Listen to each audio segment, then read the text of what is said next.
Now that we have the email sender classes here, let's try to test it out. In order to do that, whenever we add something that is default to application, we need to register in startup. So we'll have to add the email services in our dependency injection services. So right here we will say services.add transient.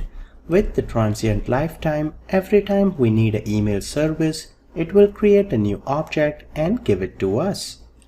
Here, first we need to provide the iEmailSender interface, followed by the implementation, which is email sender.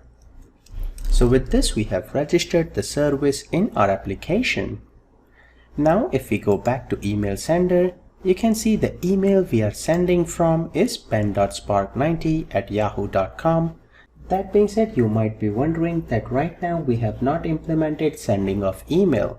That is not correct.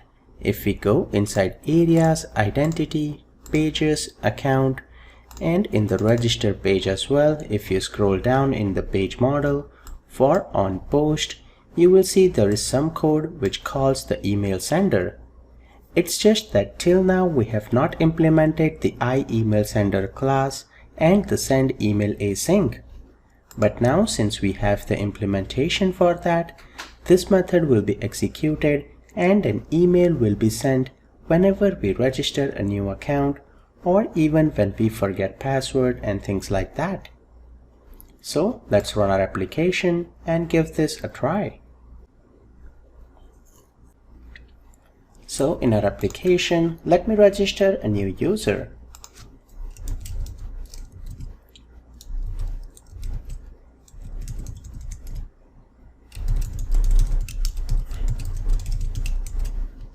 In here, I'm using a valid Gmail that I have, which is ben.spark90, and will register.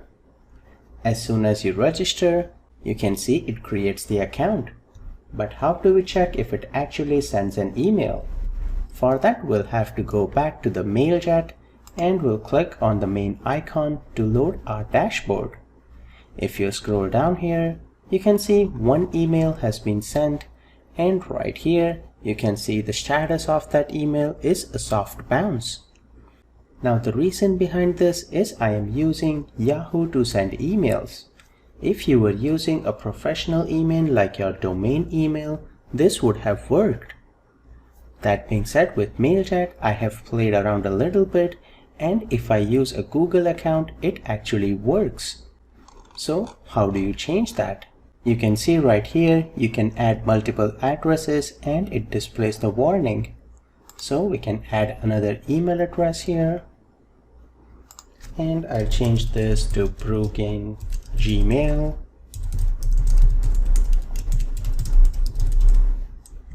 And I added ben.spark90@gmail. It displays me warning as well. So this might not work in future, but it is working right now. We'll add it here. So if we scroll down, we need to verify the email address that we added. Let me open that up. And we have the email here. Let's activate it. And perfect, it has been successfully activated. Let's refresh here. And yep, it's active. So then let me switch back to the application, stop it here, and I'll change this to Gmail. Let's run our application. So this time it will use our Gmail to send the email messages. With that, let me go to register again. And I'm registering the email with Yahoo here. Let's try to register this time. Okay, let's go back to MailJet and let's go to the dashboard. We'll scroll down. Right now you see one is delivered and one is soft bounce. That means our latest email was delivered. Let me open up Yahoo to make sure that is true.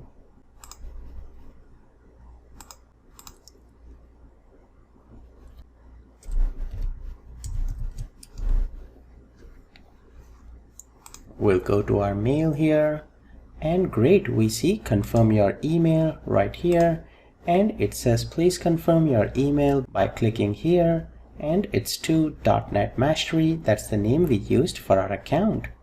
So if we click here, now our email is confirmed. As you can see, it goes to the website. Let me switch to the database here and do a select top 1000.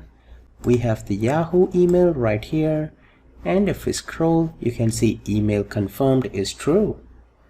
Now again, rather than using these emails, if you were using your domain email, that would have worked the best way. So with this, you can see our email functionality is working for Gmail. But again, if you use Gmail or Yahoo, you will face some issues. So make sure you go to dashboard and see what is the status of the email that is being sent.